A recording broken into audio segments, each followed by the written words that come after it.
Hello, I'm Shrantla Holochak, the founder and CEO of Uma, an Ayurvedic beauty and wellness collection. This is the Uma Elements podcast. Each week, I'll be having a conversation with someone I greatly admire on the topics of Ayurveda, holistic healing, spiritual well-being, and alternative health. By sharing wisdom, together we will unlock a secret that, as ancient as they are, Ayurveda and other ancient modalities are as modern and relevant today as ever. Today, we're chatting with Jessica Defino on the Uma Ayurveda podcast.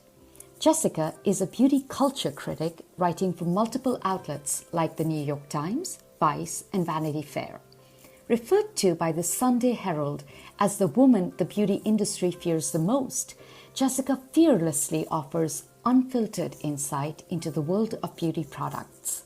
Her expertise encompasses natural, holistic, and sustainable skincare as she delves into the profound impact of beauty culture on individuals, physically, psychologically, and spiritually. In this captivating episode of the Uma Ayurveda podcast, we engage in a thought-provoking conversation with Jessica, exploring her unique perspectives on beauty and its products in the modern world. So, Jessica, welcome to the Uma Ayurveda podcast. And as I was just saying, I absolutely adore your work, and I'm so excited to talk through this undoubtedly scintillating ideology, experience, body of work that you've accumulated over such an incredible period of time. But we must start with the two gripping lines in the opening paragraph of your introduction, which is ghostwriting for Kourtney Kardashian and going head-to-head with dermatologists. Tell us a little bit more about that. Well, first of all, thank you so much for having me. I'm so excited to chat with you. It's funny. I always get questions about this ghostwriting for the Kardashian business. And it does kind of relate to my skincare journey and going head to head with dermatologists. So before I started writing in the beauty industry specifically, one of my last positions was working as an assistant editor on the Kardashian-Jenner official apps. So I was part of the 5-person launch team that launched all 5 of those apps in 2015, I think it was. And part of what my job entailed was creating content for the Kardashians and the Jenners. So I primarily worked on Khloe Kardashian and Kendall Jenner's apps, but I wrote a little bit for all of the sisters. So it was content, everything from outfits to beauty to, Kourtney's healthy recipes and things like that. And it's interesting because I think it did inspire a lot of my skincare journey because it was a super high stress environment. There was a lot of pressure. I was on call 24/7, and you're creating content that's going to be read by millions and millions of people. So it was super stressful. And a lot of skin conditions are triggered by chronic stress, as we all know.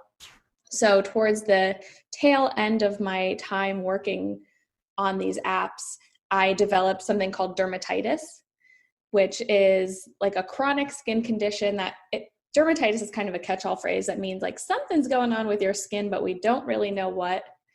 And so I was going to dermatologists all the time, just praying for an answer, and nothing seemed to work.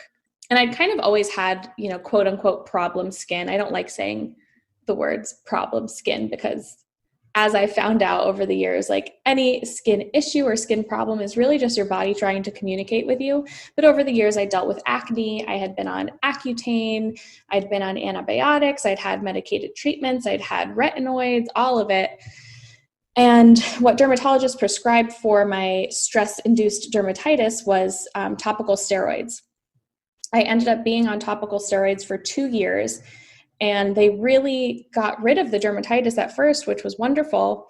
But eventually, they triggered this steroid-resistant case of dermatitis that took over my whole face and thinned my skin barrier and caused something called skin atrophy, which is basically the permanent thinning of your skin, to the point where my skin was too sensitive to handle anything. I couldn't use the steroids anymore.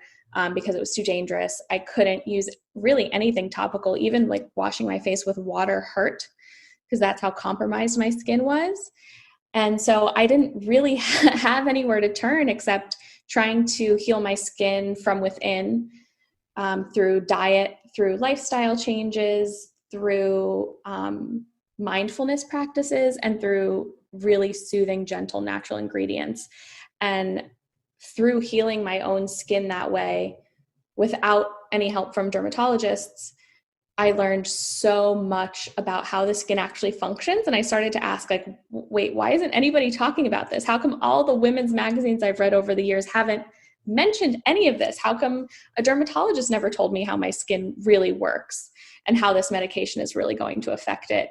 And it kind of kickstarted this passion I have for really getting the truth out there about skincare. Thank you for sharing that. There is so much in there, starting with the fact that not surprised at all that the Kardashians have to thank you for their success over the years. I appreciate the candor about that journey, because one of the things about Ayurveda that I find more and more gratifying every day is how empowering the idea of your wellness and your beauty, and the most profound ways to help that is within you. Most of the answers in us. And it's nice to have one other very important data point in you that resonates with that conclusion. So thank you for sharing that with us, and thank you for all the work that you continue to do in this space. And speaking of that work, and I think you started to go in this world, or at least until very recently and predominantly, beauty writing has traditionally been very product driven, mostly sort of product reviews. And you see that it's an ecosystem where a lot of the revenues are driven by magazine revenues are driven by ads, and that's just how things work. How have you found the courage and now the audience to pursue writings about minimalism, personal experience with healing yourself, which is not, really driving dollars, but is at the truth what our skincare and wellness approaches should at least start from, going au natural and listening to your intuition? How have you gone so successfully against the tide? Right. I think you mentioned the word courage, and I don't think it was courage at first. I think it was just being really naive about the beauty industry. Like I said, I wasn't super involved in the beauty industry at all, or beauty writing, or beauty media before I had healed my own skin post steroids. So to me, it was a genuine question, like, wait, why isn't this stuff being talked about? Does nobody know? Like, I'm going to get out there and I'm going to tell the truth. So my first push to really start writing about this less product heavy approach to skincare and approach to beauty, I think I was just very naive. And the more that I worked in the beauty industry, the more I realized, oh, this is why nobody's been talking about it, because finding the answers within yourself and through natural ingredients that you can't put a patent on doesn't make anybody any money. It doesn't make the platforms and the publications that are publishing these articles money. It doesn't make beauty brands money. It doesn't make dermatologists money. So eventually I started to realize, okay, this is why it hasn't been talked about. But by that point, I was so driven in my mission that, there was no choice for me. I'm not going to write about products. I'm not going to push more products on consumers. Because I always say, if products were the answer, we would all have perfect skin. There are millions of products out there. None of them work. None of them work. Otherwise, we would have no skin issues left to solve. And I think it's resonating with a lot of people. Like, I think that we have reached this peak of consumption, especially with the skincare boom of the past couple of years, 2 to 3 years at least, with, the 10-step skincare routines and the overflowing shelfies. And I think it's finally starting to hit like the general consumer that, wait, I have all of these products and I still have all of these skin issues and I'm still trying to solve them with more products and something doesn't add up. So I've been so pleasantly surprised that this message is really resonating with people. And I think collectively, like as a whole, we're kind of fed up with having to buy into these solutions that don't actually work. And yeah, I think people are ready for this message. And because they are ready for this message, it's in turn helping push this kind of content on major publications. You know, some of the stories that I've had published, I've kind of been in disbelief, like that Vogue would publish something on a super minimalist skincare routine.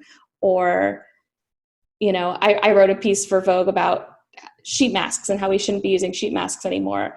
And it's like very exciting to see some of these publications, which have previously pushed very like consumerist messages, catching on to kind of this less is more ideology.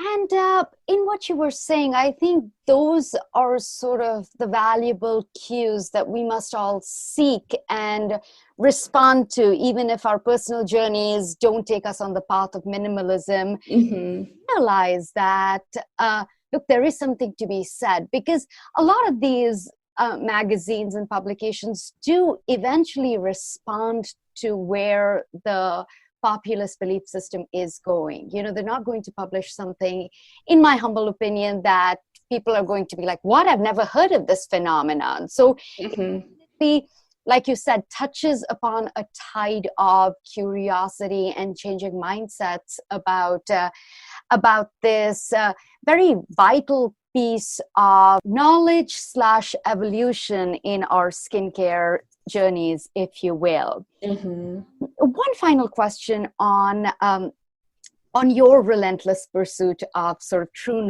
north. And we're starting to talk about sort of some of this budding enthusiasm and awareness in people. However, there's, I think, still, we're maybe a few steps away from sort of this mass adoption of feeling like we're empowered to jump on our own journey of exploration and understanding what's right for us. Until, let's say, we have 100 of you talking very plainly and openly about these topics. Sometimes claims do feel meaningless, and we are in positions to get influenced by greenwashing, for lack of a better word, or other claims that really are meaningless. And you do such an excellent job of just sort of quite provocatively taking them head on. How do you recommend people find authenticity in everything, you know, sort of their personal selection of minimalist products or what to use? What are some of the things that you found helpful? I think the best answer to this is also very simple, and it's just like be curious and ask questions, and that will lead you to the brands and the products and the practices that are right for you. You know, for example, if a brand launches a new product and it says, you know, this moisturizer reduces wrinkles, ask how. Look for that information. How does it do that? What ingredients is it using to do that? How do those ingredients interact with my skin? What are the studies on that? Don't take anything that a brand tells you at face value. You know, really be curious about it. And I think the more curious you are and the more digging you do, the more you can kind of see where the cracks are in some of the marketing language and some of the logic, and where it aligns with facts and truth and where it aligns with just, you know, pushing a product and making money. I think another thing that's really not talked about enough is listen to your intuition. You know, I think in modern society, we don't really trust ourselves anymore. We've gotten so used to companies and corporations telling us what we need and what's right and what will help, that we kind of ignore our own instincts. And some of the like most profound healing that's happened to my own skin has been because I followed my gut about what to leave behind, what natural ingredients to try, what practices to incorporate. You know, even with Ayurveda, there are so many healing systems that I could have chosen when I was looking for something, but something about learning about Ayurveda just like felt right in my gut. And that led to, profound healing, not only in my skin, but in my gut, in my digestive system. And I think it's really undervalued. Just listen to your instincts, ask questions. I think something that's also been helpful for me in terms of what brands and what products to trust is there's this great quote, and it says, who profits from your insecurity? Who profits when you have this feeling? And if you're feeling insecure about something about your skin or the way that you look or aging, just ask yourself, like, who profits when I feel this way? Is it good for me, or is it good for a brand and their bottom line? And just asking myself that simple question has helped me realize, like, okay, I don't actually need this certain product. I don't actually need like a retinoid or Botox or lip filler because it's not benefiting me. It's benefiting somebody else. And I know inherently that that's not the right choice for me. It's not something that's going to serve my highest self or my highest good, because it's not for me. It's for a corporation to make money off of me. I love that. And a lot of that resonates with me personally on account of sort of some of the healing philosophies of Ayurveda, which in my mind sort of live alongside traditional Western treatments that, you might need to go to an emergency room for. But one of the first things when someone is exploring Ayurveda, and they come from a very traditional Western medicine mindset, is the subjectivity of Ayurveda versus the objectivity of Western medicine. And those two often clash, often in the West. What works for 70% is often chosen as the thing that must work for everyone. Whereas in Ayurveda, healing is very, very personalized and individual, sort of how vaccine receives approval versus how an Ayurvedic physician will take you through your life. And again, this is not a comment on what we should do when it comes to medication. It's just about opening our mind up to taking that leap of faith in going back to trusting our intuition and what might be right for me, because you might be the 30% when it comes to retinol or a steroid not being right for you. And if it's not feeling right on your skin, persevering in using that just because it's worked for 60-70% of the people can sometimes be ignoring that intuition that's keeping you alive, that's there to protect you and nurture you. So it's I sort of try to think about that balance a lot in life, and I'm glad you touched on that. Before we move on, are there any, I realize that everything that you are sharing and saying has come from such an incredible body of research. You're talking to so many experts, as I can see in all your work. Is there any resource in terms of a book or, website that you have found very valuable as a resource in your journey? Oh, there are so many. I love going on pubmed.com to research the skin and the skin's inherent functions. Obviously, like, scientific data for a lot of natural ingredients, natural healing practices is sorely lacking, and that's because you can't really make money off of it, and studies cost a lot of money. So if there's not money-making potential for something, it often doesn't get studied. That being said, there are some really fascinating studies out there about how the skin inherently functions, what it's designed to do, how it works, all of these intricate moving parts. And that has been an amazing learning resource for me. The book Skin Cleanse by Adina Grigore was my first introduction to this kind of more minimal take on skincare. And I find myself constantly referring back to that book.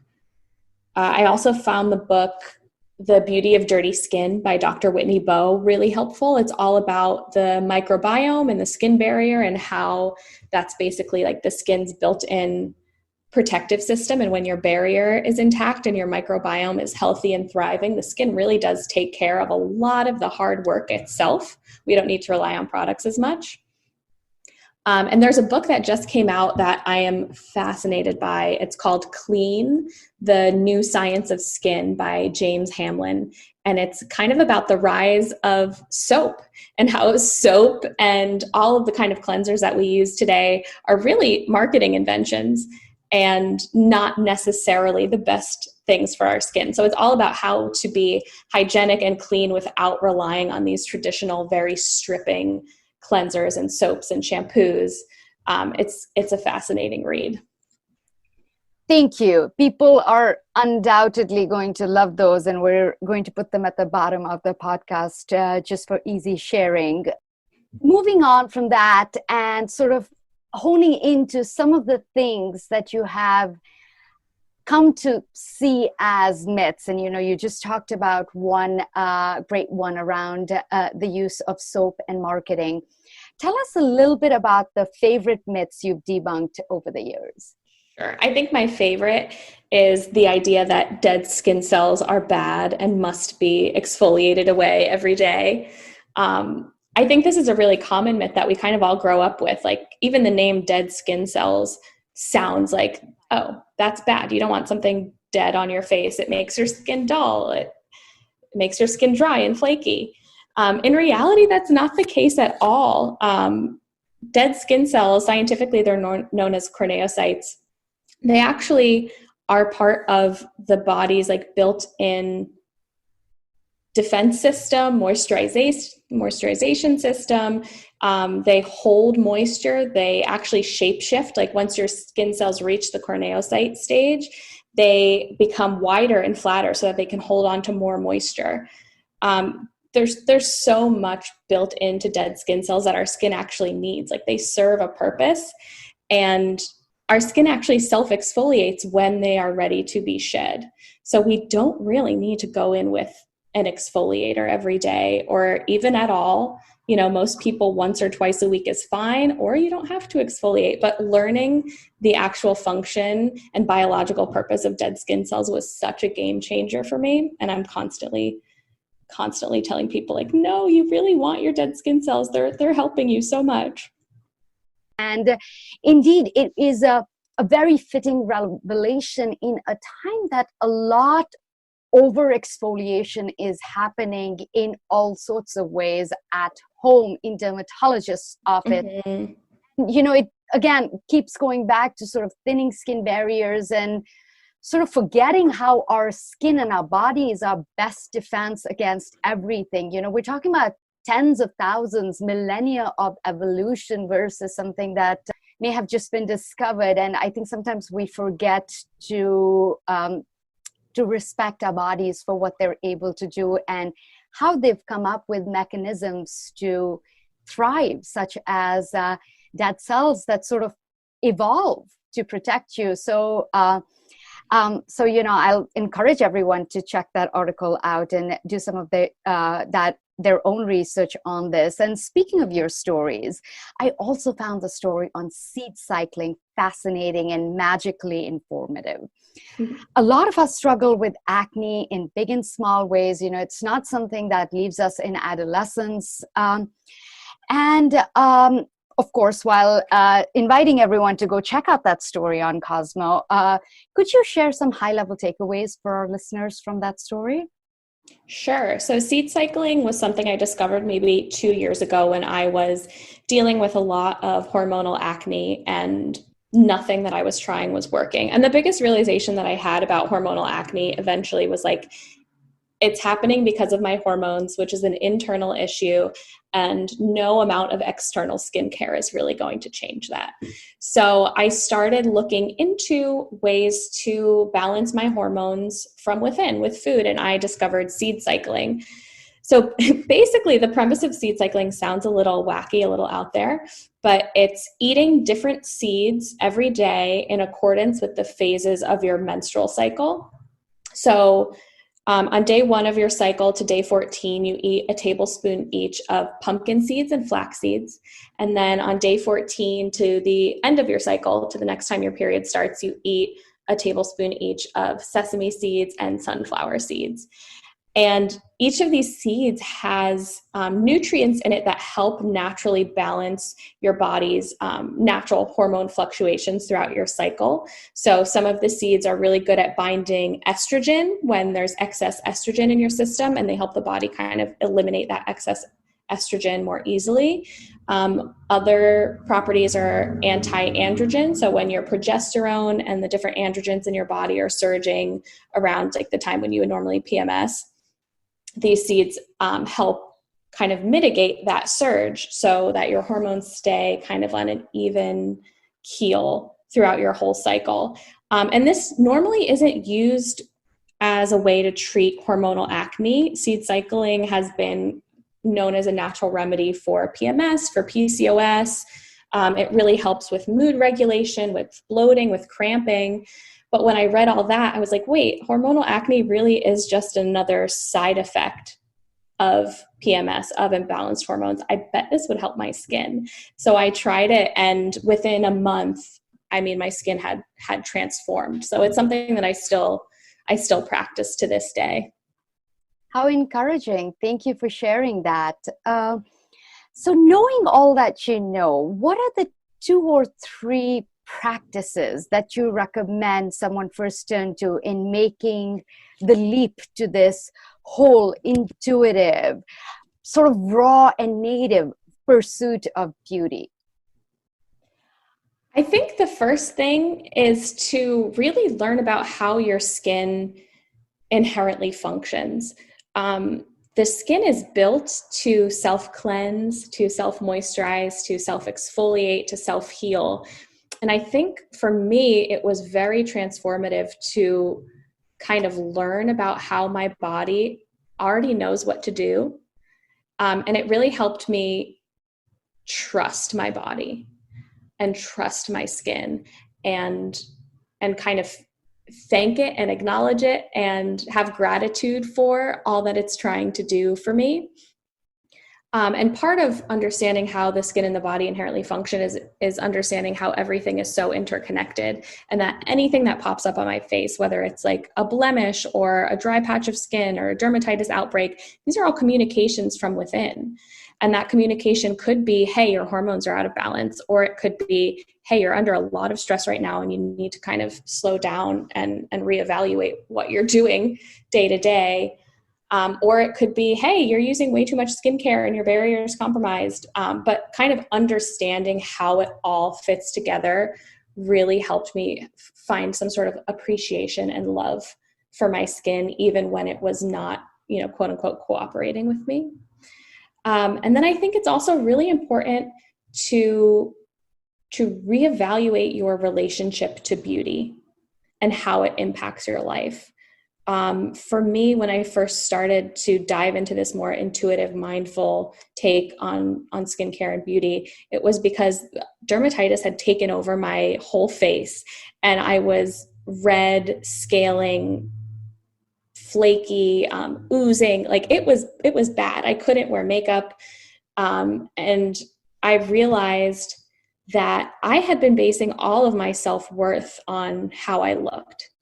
And when I couldn't, look what I considered to be pretty or beautiful, and I couldn't wear makeup, my sense of self-worth was completely shot.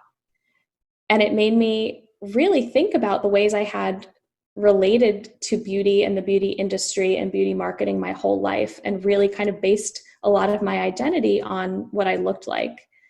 And I think just understanding that and thinking about it and maybe trying to detach a little bit from this value we place on external appearances has been invaluable, one in my skin healing journey, but also in my, emotional and mental health.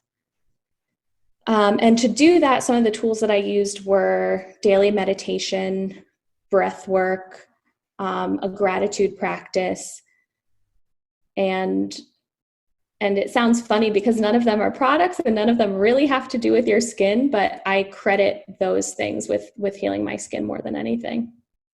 No, that makes a tremendous amount of sense to me, Jessica. When you talk about, especially, coming from my personal experience on this, even though I grew up with Ayurvedic principles and within nature, I think that when I moved here, I was so fascinated and enthralled by a different lifestyle. I went headlong into trying different things and products. And I think somewhere along the line, my personal intuition did get weak.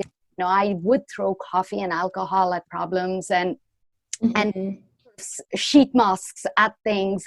So sometimes going back to listening to that intuition and just embracing all of you does require practices that don't seem like traditional skincare practices, but instead journeys of just knowing yourself emotionally, metaphysically, and so on. So that totally makes sense to me. And some of those were also tools I relied on and still rely on when I feel a little bit off kilter or off balance. And different strokes for different folks, as it were. Traditional meditation doesn't really work for me. So I practice a form called transcendental meditation, which I find is I should be doing more of, but that's the one practice that I found I was drawn to when I first learned it, and that I was able to practice. So even within those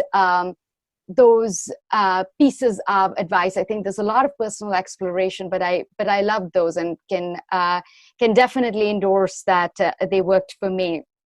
I know those are practices, and I know your work in ingredients and what to avoid has been profound.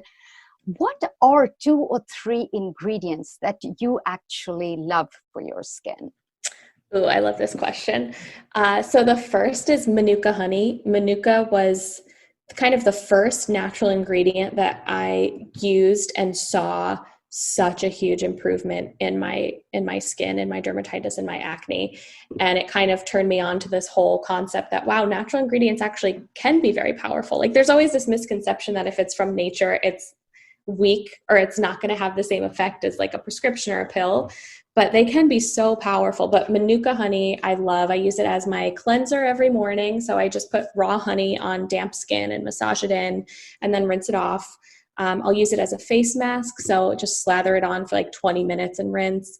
It's a really great spot treatment too. So if I have any pimples, I just dab a little bit of Manuka on it. I'll leave it there all day if I'm just working from home. And it's so healing. Manuka specifically has very high antimicrobial properties, higher than any kind of honey. It's also full of DHA, which is really great for your skin barrier. It's a humectant, so it draws moisture into your skin. I mean, there's really nothing that Manuka can't do. It's my favorite. I'm also a huge fan of jojoba oil. That's what I use kind of as my daily moisturizer. I love jojoba because it's a very close match chemically to human sebum. So sebum is kind of your skin's built-in moisturizer, as we all know. My skin particularly doesn't produce enough sebum. I was on Accutane for a long time, which kind of attacks your sebaceous glands. So my skin is kind of chronically dry now. And so I love jojoba to give me the kind of moisturization that my skin is naturally inclined to want. And that means it's also like pretty universally compatible. Like anybody with any skin type, whether you're dry or oily or sensitive, will do well with jojoba for the most part. So yeah, I would say those are my two heroes. That is tremendous, along with just everything that you've shared with us over the last 30 minutes. Jessica, in parting, is there anything else that we didn't touch on that you'd like to share with our listeners today?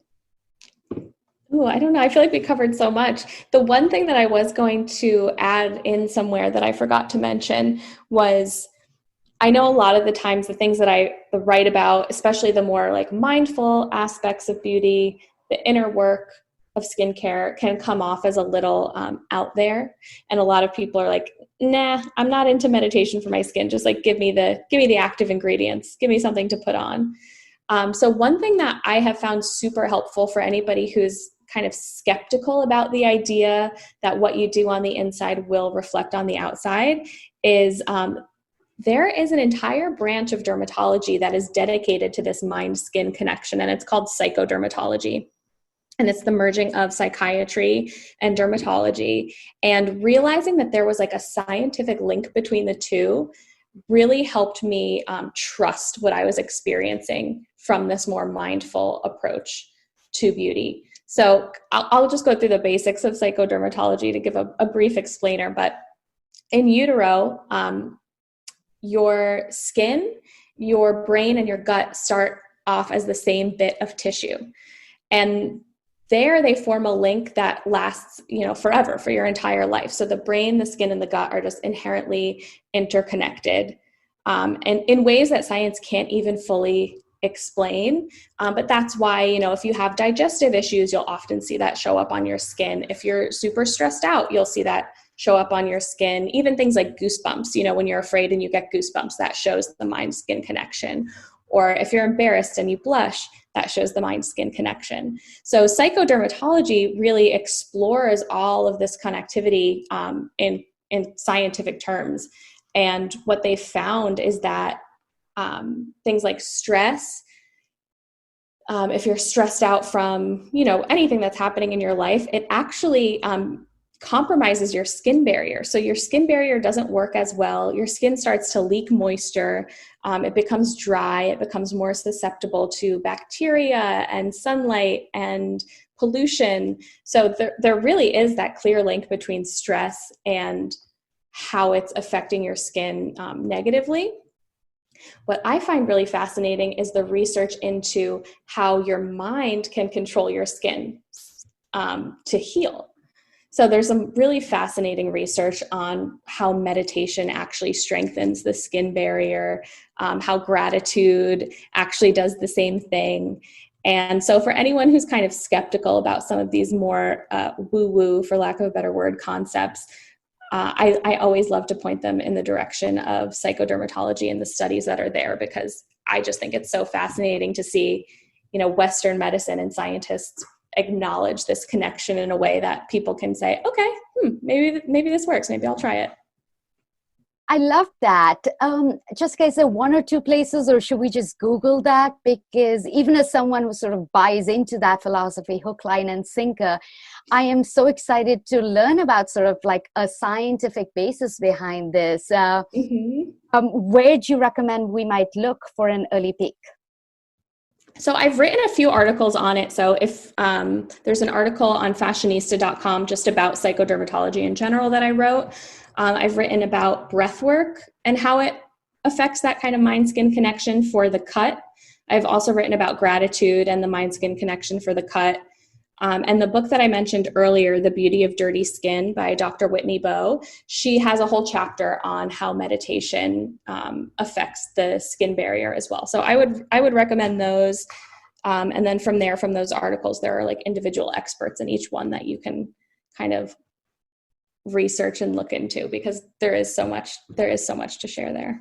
Amazing. Love that. Jessica, thank you so much for taking the time and sharing this wealth of information with us, as well as, sort of leaning into your personal experience, because I think that makes it resonate so much more with every human being, in that, you're sort of exploring beauty and wellness and everything in between in such a personal, wholesome, education-led way. It's been lovely chatting with you. It's always lovely reading all of your work, and I look forward to bringing more of you to our audiences over the next few months and years.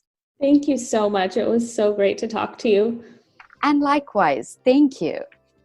You can learn more about Jessica's work through jessicadefino.substack.com. That is JESSICADEFINO.substack.com, as well as her newsletter, The Unpublishable. As we conclude this episode, we invite you to delve deeper into the world of Ayurveda with Uma. Please subscribe to the Uma Ayurveda podcast to continue this transformative journey with our series of conversations that we hope you'll find enlightening. Visit umaoils.com, that is umaoils.com, for an even more immersive experience, exploring not only our luxury Ayurveda products, but also an array of inspired wellness insight and lifestyle tips.